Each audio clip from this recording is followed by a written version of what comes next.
Hola otra vez. Esta es la parte 2. Perdonen que mis hijas, mis perritas, empezaron a ladrar y sin querer le di al stop button en vez del pausa. But anyways, me enamoré de este chico en la escuela superior y con él empecé un noviazgo. Él era mundano, no estaba en la organización. Y bueno, obviamente pues fui señalada, otros hermanitos en la congregación, de la congregación que asistían a la escuela conmigo, empezaron a, como le decimos en mi país, a chotearme, a llevar la información a los ancianos, a otros ancianos, y los ancianos de esas congregaciones se comunicaban con los otros ancianos de mi congregación. Y bueno, nadie en verdad sabe lo que uno pasa porque la crianza que yo tuve no fue fácil. Mi mamá estaba expulsada, mi hermano estaba expulsado, o mi hermano estaba en cuestión de expulsión y mi hermana también estaba expulsada. Anyways, el manito, la persona y yo, ese, el muchacho y yo, se, era un noviazgo, vamos a decir, callado. Pero a él yo le hablé de Jehová, él le interesó, fue asistiendo poco a poco a la, a la congregación, empezó a tomar estudios y se bautizó, etcétera, etcétera. En ese transcurso de que él estaba bautizado, yo seguía yendo a la universidad, él también, y bueno, estábamos ahí. Mi mamá eh, le entró la menopausia mucho más fuerte. No sé si darle la excusa a la menopausia o aplicarlo todo a la menopausia, la razón por la cual ella estaba así, pero bueno.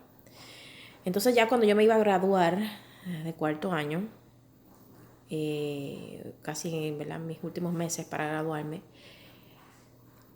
a ella le dio conmigo, muy fuerte, a tal grado de que llegó un punto, me daba unas pelas terribles y hasta que llegó un punto que un día yo preparé un bulto, lo tenía escondido lleno de ropa y un día ella de momento me empezó a dar unas pelas terribles y yo me escapé.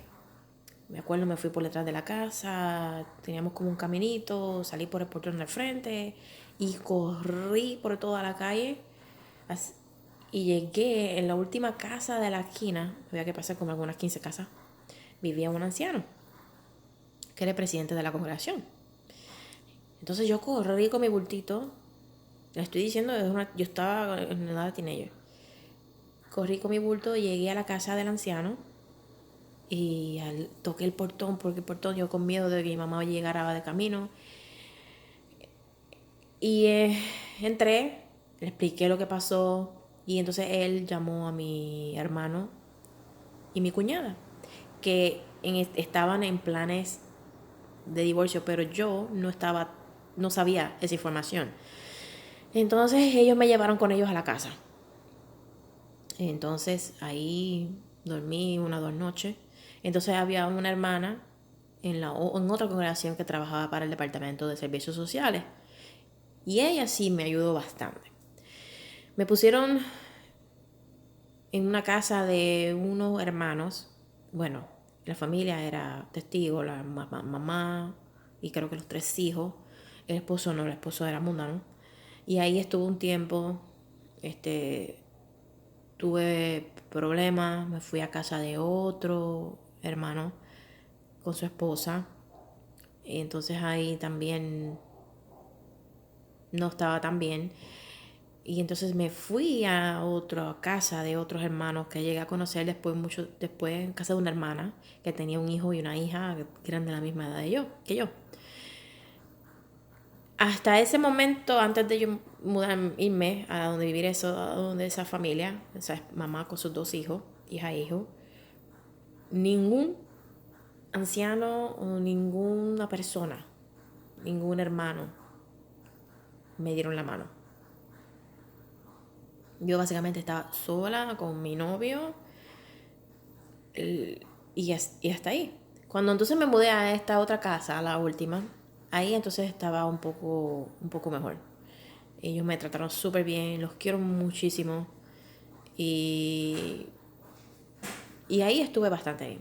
Entonces ahí empecé a trabajar, yo me gradué de mi escuela superior con honores, alto honor. Eh, Siempre he sido buena estudiante. Empecé a trabajar ya a temprana edad, a los 16 años ya estaba trabajando y seguía trabajando a esa edad. Seguía luchando por mí porque si algo le tengo que dar gracias a mi mamá fue que nos crió a mí y a mis hermanos a ser trabajadores, siendo que ella nos crió sola. Entonces, cuando ya me mudé con ellos allá, pues estuve bastante bien. En un momento, un tiempo después, mi mamá me fue a buscar. Y yo, bueno, pues le di la oportunidad otra vez y me volví a mudar con ella a la casa de donde vivíamos, donde ella vivía, que estaba sola. Ella seguía todavía con la última persona, que les digo era un loco de la vida. Pero, anyways, me mudé allá, estuve un tiempo ahí, yo seguía con mi novio, pero entonces él que era esposo de ella, o que era esposo de ella en ese entonces, eh, tuvimos unas cuantas, él abusaba de ella físicamente, entonces yo no dejaba que eso pasara y le llamé a la policía unas cuantas veces, le fueron a, a lo arrestaron, y ella volvía y lo aceptaba para atrás. Ustedes saben, una historia que es repetitiva en muchas familias o parejas que tienen abuso físico en el hogar. Pues, yo no aceptaba ese comportamiento, ni a mí no importaba, y a veces yo peleaba con él, le tiraba cosas encima, floreros, le rompía floreros encima, de cristal, bueno, eso fue por eso muchas veces. Y otra vez, como les digo, yo estaba sola en la organización, nadie me dio la mano.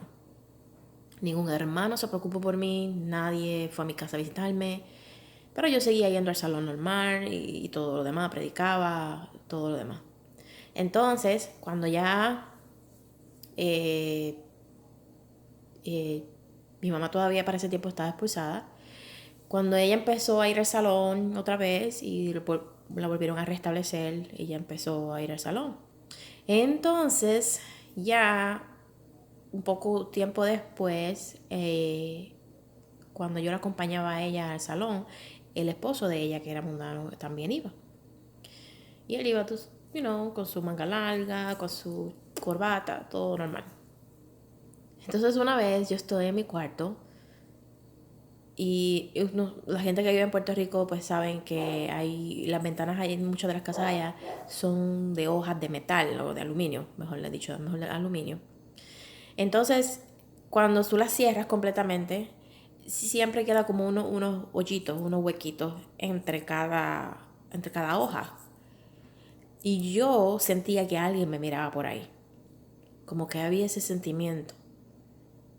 Y entonces cuando un día que llego del salón, me meto a mi cuarto, cierro la puerta, empiezo a desvestirme, tengo esa sensación nuevamente de que alguien me está mirando por ahí. Entonces yo se lo comento a mi mamá. Yo voy, salgo del cuarto, ella está en el baño, le digo, mami, yo siento esto y esto. No me acuerdo si fue en esa misma ocasión o en otra ocasión, pero tan pronto yo llegué del salón, que me metí otra vez a mi cuarto y me fui a cambiar, ella lo siguió a él.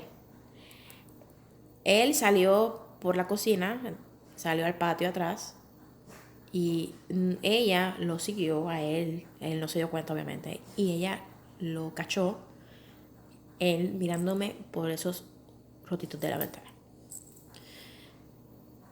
Entonces uno como joven, uno piensa que su mamá va a hacer algo al respecto. O sea, lo va a botar de la casa. O sea, es una falta de respeto hacia ella y una falta número uno de respeto hacia mí, porque yo soy su hija.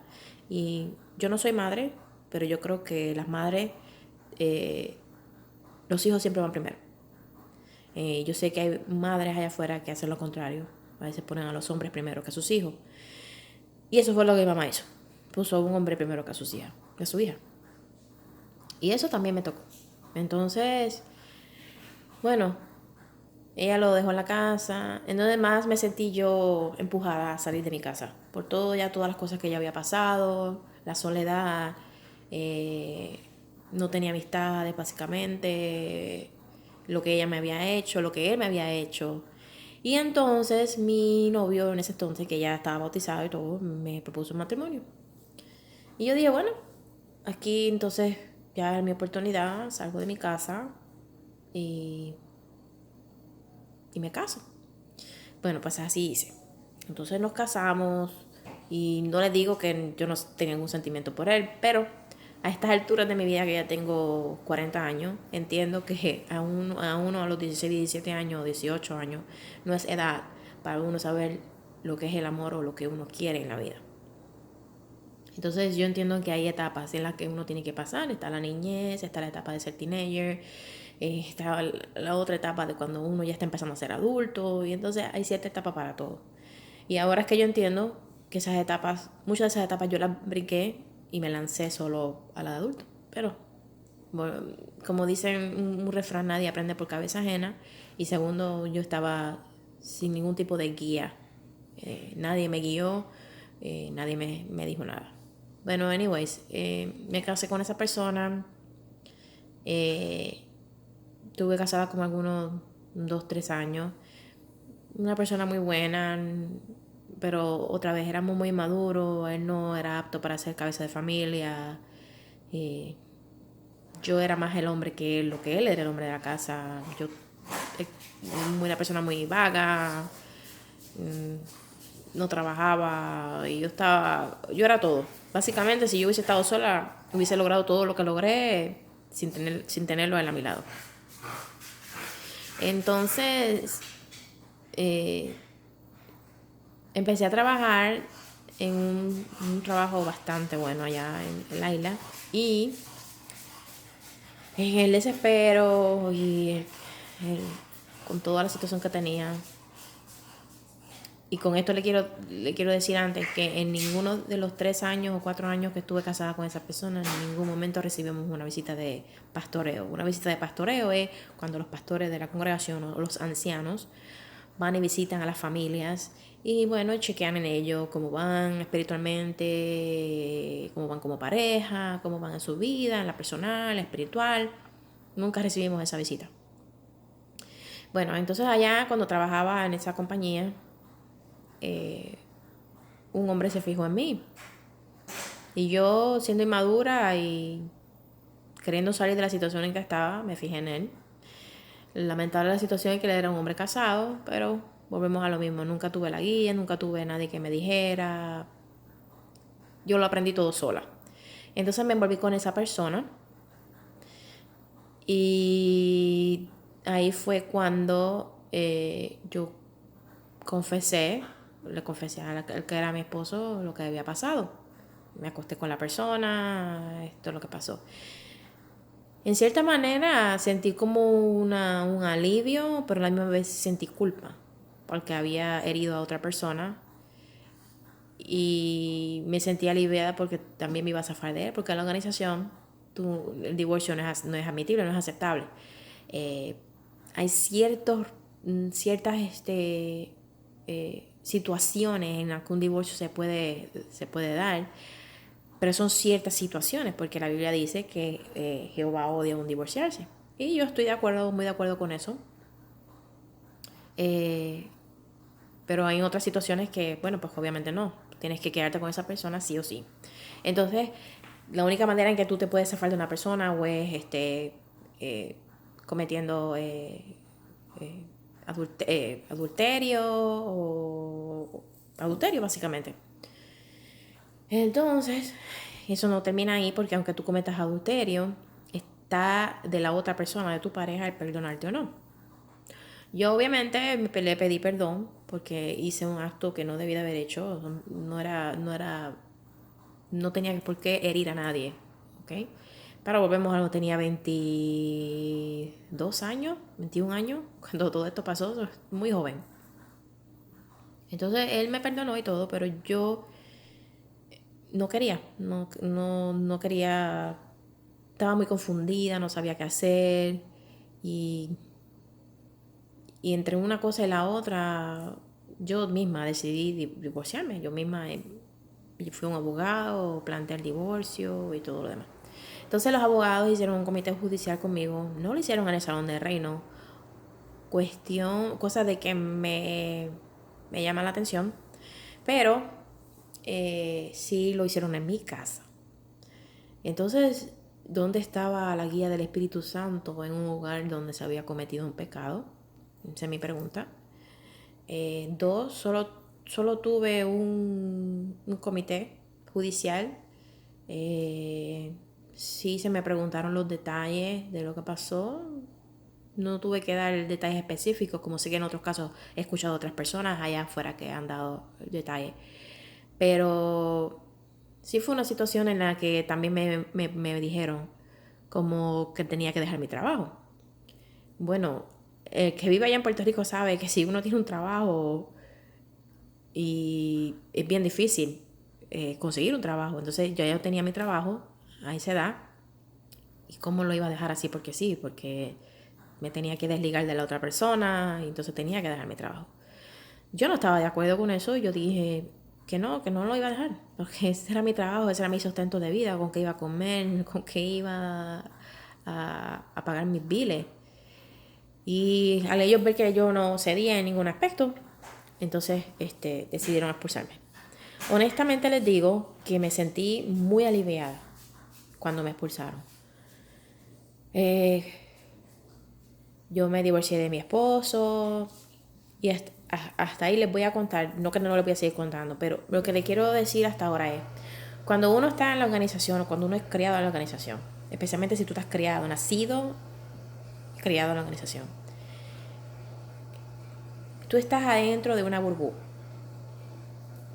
burbuja y de ahí tú no sales. Tú lo que conoces es eso y es eso. Lo que te inculcan en la organización es el tenerle miedo a las personas, miedo al que dirán, miedo a los ancianos, miedo a que te vean fuera haciendo algo que no es indebido, miedo a esto, miedo a lo otro. Cuando lo que se supone que te inculquen es el temor a Jehová, el temor a Dios. Como tú con tus acciones y con tu vida tú le temes a Dios. Y entonces en todo ese tiempo ya mi vida se basaba en miedo. Entonces llegas a un momento en que como tú le tienes miedo a todo y a todos, eh, yo me vine abajo, me puse muy depresiva. Muy depresiva, muy depresiva. Y yo a corta edad, tenía 21, 22 años y, y sentía que nadie estaba conmigo. No tenía ningún tipo de amistad porque ya cuando te expulsan de la congregación, ya tú pierdes amistades, pierdes gente que te quiso, pierdes conocidos, los únicos conocidos que tienes por toda tu vida, los pierdes también. Pierdes a tu familia. Mi hermana me dejó de hablar, mi hermano estaba expulsado pero vivía en los Estados Unidos y no teníamos ningún tipo así de comunicación por su situación personal o la que estaba pasando él. La única que me quedaba era mi mamá y entonces con ella estuve un tiempo eh, hasta que hasta que después por un tiempo conocí a otra persona. Y eso se los voy a contar entonces en la parte 3.